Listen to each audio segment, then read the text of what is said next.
Oke, kita akan memperkenalkan narasumber kita pada kali hari ini di podcastnya Sultan Tax. Kalau kita lihat dari almednya ini warnanya sama untuk warna almed. Tapi ini sama warna tapi beda universitas. Mungkin kita tanyakan kepada pemateri sebelah kiri kita, ya, yang pakai almed warna merah terang-terang gimana gitu. Ini bisa diperkenalkan Mbak namanya? Oke, baik, terima kasih untuk waktu dan kesempatannya. Perkenalkan, nama saya Anggun Andriana. Saya merupakan lulusan S1 Ilmu Pemerintahan Universitas Muhammadiyah Yogyakarta. Kalau boleh tahu angkatan berapa, Mbak? Angkatan 2020. Angkatan 2020. Lumayan lama ya di Jogja. Ya, Sekarang di Jogja lanjut S2 apa kerja? ya kebetulan sekarang mau lanjut S2 dan ada kerja juga. Oh, kerja juga. Dari Kalimantan, kuliah di Jogja. Kok bisa kuliah di Jogja sih, Pak? Apa sih istimewanya di Jogja? Kalau untuk itu karena dari awal memang tujuan saya Jogja ya, karena satu, Jogja kota pendidikan. Kota pendidikan, oke. Terus kedua, banyak hal-hal yang bisa kita pelajari di Jogja. Contoh kayak kita bisa literasi atau seni-seninya dan yang lain-lainnya banyak lah ya. Yang budaya-budaya Jogja yang aku pelajari selama di Jogja banyak.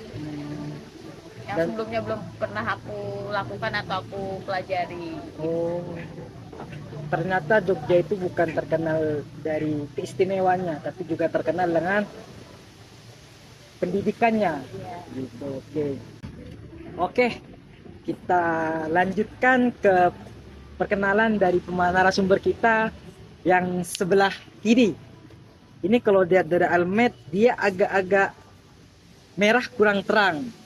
Ini dari universitas manakah kira-kira? Boleh diperkenalkan, Mbak? Baik, sebelumnya terima kasih untuk kesempatannya untuk memperkenalkan diri. Perkenalkan, saya Florencia Putri Kumanti dari Universitas Djana Badra, Fakultas Hukum dan semester 4. Yes, ngeri ya. Mbak, asalnya mana, Mbak? Saya asli Jogja. Oh, asli Jogja, asli orang Jogja ya. Pantas kelihatan dari aura wajah itu istimewa. Gitu. Jadi Mbak sekarang itu mengambil jurusan hukum semester 4. Iya. Kalau boleh tahu Mbak, selain kuliah kesehariannya apa aja Mbak? Kebetulan orang tua saya itu pengusaha. Oh, pengusaha. Jadinya sering membantu mereka dalam kegiatan bekerja mereka. Kayak misal membuat perjanjian, surat kuasa, atau surat apa. Itu kayak keperluan dari notaris. Oke. Kalau boleh tahu perusahaan apa ya, Mbak? Seperti itu bukan perusahaan, tapi lebih ke usaha mandiri. Usaha mandiri, oke. Oke, inilah materi kedua kita, yaitu dia dari Universitas Djana Badra, dari Fakultas Hukum. Nah, ternyata narasumber kita pada kali hari ini di podcast Sultan Tax ini bukan orang yang ibaratkan kaleng-kaleng, tapi orang yang luar biasa. Yang satunya itu sudah menyelesaikan S1 di Fakultas Pemerintah, yang satunya sedang berproses di jurusan hukum. Mungkin kita bisa masuk ke bedah materi kita pada kali hari ini. Mungkin Mbak-mbak sudah tahu ya untuk tema pembedahan kita pada pembahasan kita pada kali hari ini. Nah, yaitu kita akan membahas tentang karir dan pengembangan seorang perempuan. Mungkin Mbak pahamlah, mengerti apa sih yang masuk ke karir. Nah, jadi di sini saya akan bertanya kepada narasumber, mungkin bisa dari Mbak yang di sebelah kiri, Mbak Anggun ya. Menurut Mbak Anggun, makna dari seorang perempuan berkarir di era sekarang itu seperti apa sih?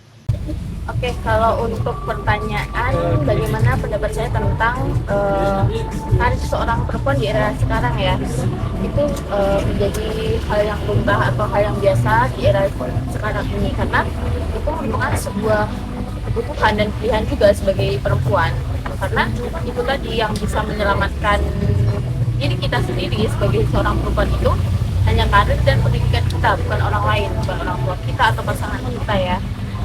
Tapi tidak semua orang bisa menerima perspektif tentang perempuan di era sekarang itu berkarir, karena kita bisa melihat tidak pada zaman dahulu mungkin ya ada orang-orang tua yang masih dengan pikiran kolotnya menganggap bahwa perempuan itu tidak harus berkarir, tidak harus bekerja. Perempuan itu hanya tugasnya di rumah, di dapur, memasak, melahirkan. Sedangkan yang untuk bekerja atau memenuhi kebutuhan itu hanya lelaki. Tapi semakin berkembangnya zaman atau di era sekarang ini, kita tidak bisa stuck atau berdiam diri dengan pemikiran itu tadi, karena hal tersebut yang menjadi belenggu bagi seorang perempuan untuk tidak bisa mewujudkan cita-cita atau mimpinya. Dan menurut saya kodrat seorang perempuan itu tidak hanya di rumah memasak dan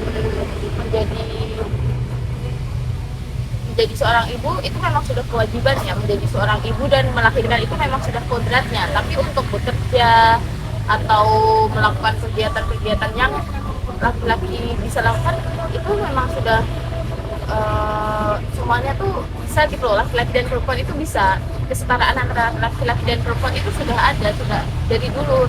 Tetapi balik lagi itu tadi, tidak semua pemikiran bisa kita ubah dan bisa kita ubah atau bisa kita paksakan itu tadi, apalagi untuk orang tua ya itu tadi. Mungkin cukup itu dulu dari saya. Menarik jawaban dari Bang Gun mengenai makna perempuan berkarir dengan sekarang. Jadi wanita itu memang wajib untuk berkarir ya, sebab ya sesuai yang tadi disampaikan Bang bahwa penyelamat seorang perempuan itu antara karir dan pendidikan, dan pola mindset orang yang berpikir bahwasanya perempuan itu nggak usah berkarir, nggak usah pendidikan tinggi, itu mungkin pola pikir seperti itu harus diubah. Karena perempuan itu juga bisa menjadi seorang yang berpendidikan yang berkarir. Sebab itulah yang akan menjadi seorang perempuan ketika nanti dia lanjut usia dan mungkin di era tuanya bisa menikmati keduanya itu dengan karir. Dan mungkin dari Mbak sebelah, yaitu Mbak Tina ya, bisa menanggapi dari pertanyaan atau penyampaian Mbak Anggun. Baik, kalau menurut saya perempuan berkarir itu adalah perempuan yang memiliki pengalaman, kayak pengalaman kerja, pengalaman karir di bidang tertentu atau sesuai passionnya masing-masing. Nah, kemanfaatan karir itu instruktur masa depan, merancang masa depan dari sekarang hingga hari tua, persiapan finansial, persiapan keuangan, tabungan maupun investasi. Cukup menarik tanggapannya dari Tina mengenai perempuan berkarir era sekarang. Cukup itu aja Mbak penyampaiannya mengenai makna perempuan berkarir. Oke guys, inilah tanggapan dari narasumber kita mengenai makna perempuan berkarir di era sekarang. Nah, mungkin teman-teman atau sahabat-sahabat di rumah bisa memiliki pandangan berbeda terhadap jawaban dari narasumber kita ini. Bisa ditulis di kolom komentar mengenai pendapat-pendapat atau usulan-usulan mengenai makna perempuan berkarir di era sekarang. Mungkin teman-teman yang lagi nonton memiliki pandangan atau analisis berbeda terhadap makna perempuan berkarir pada era hari ini, mungkin bisa ditulis di kolom komentar. Baik, jadi jawaban saya terkait dengan berkarir itu merupakan kebutuhan atau sebuah pilihan. Jawabannya lebih ke berkarir bagi perempuan itu adalah sebuah kebutuhan. Ya. Terlebih lagi ada perspektif bahwasannya anak merupakan investasi. Padahal di masa depan kita itu milik kita sendiri. Masa depan kita adalah hasil rancangan kita sendiri. Jadinya tidak bisa menggantungkan masa depan kepada orang lain, terlebih lagi ke anak nanti. Anak.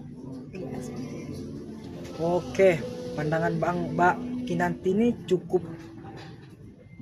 menusuk juga ya terhadap Iya.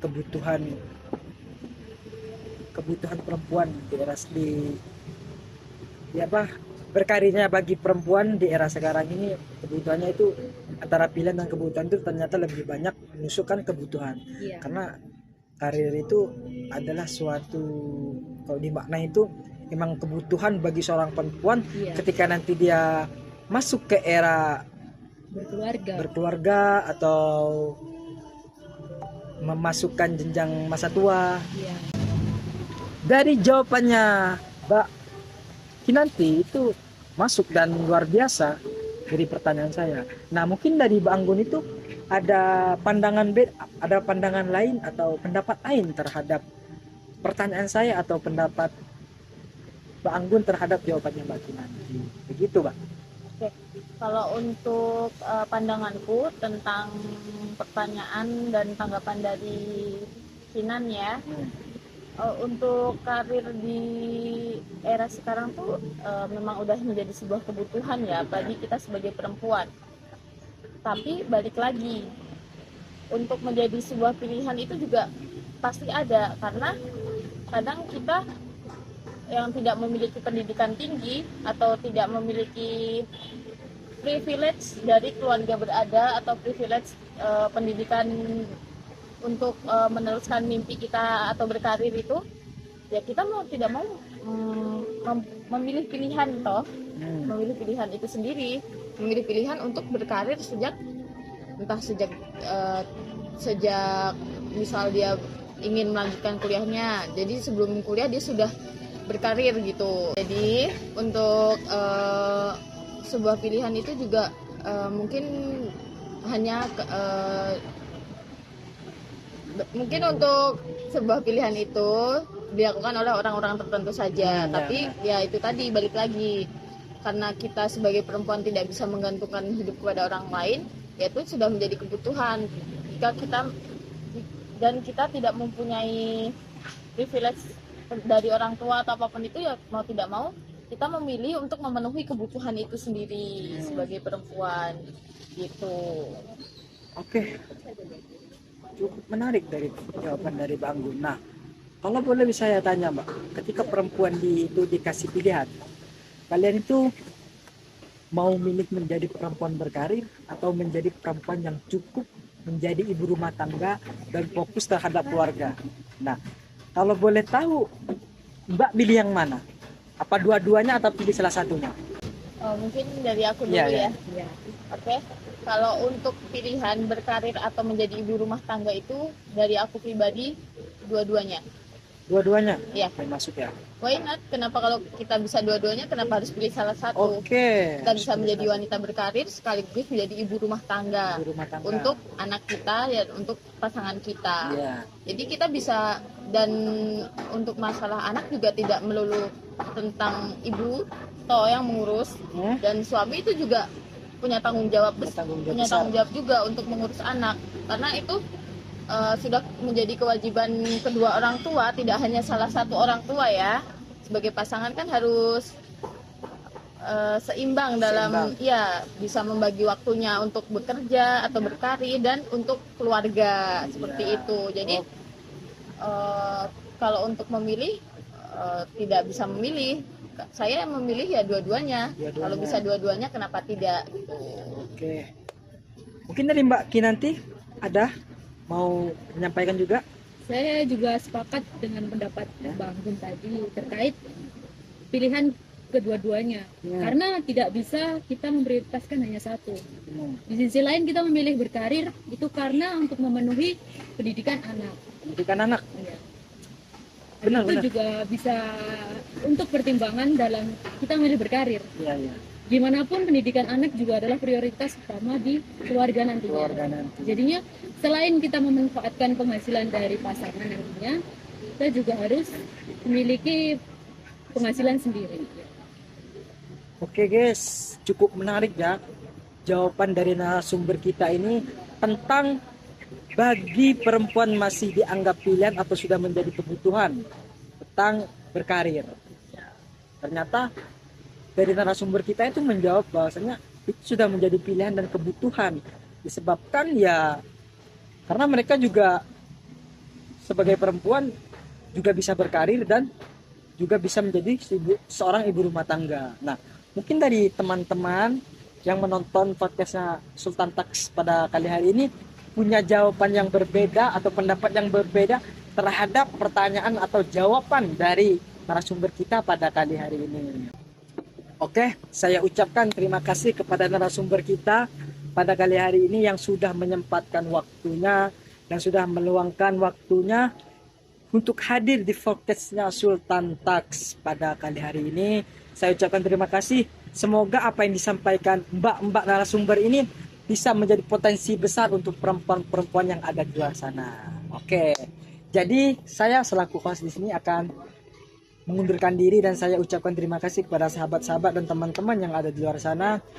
Oke, untuk teman-teman yang ada di rumah yang lagi memantau podcast Sultan Talks, jangan lupa Like, comment, and subscribe. Oke, saya ucapkan terima kasih. Dadah.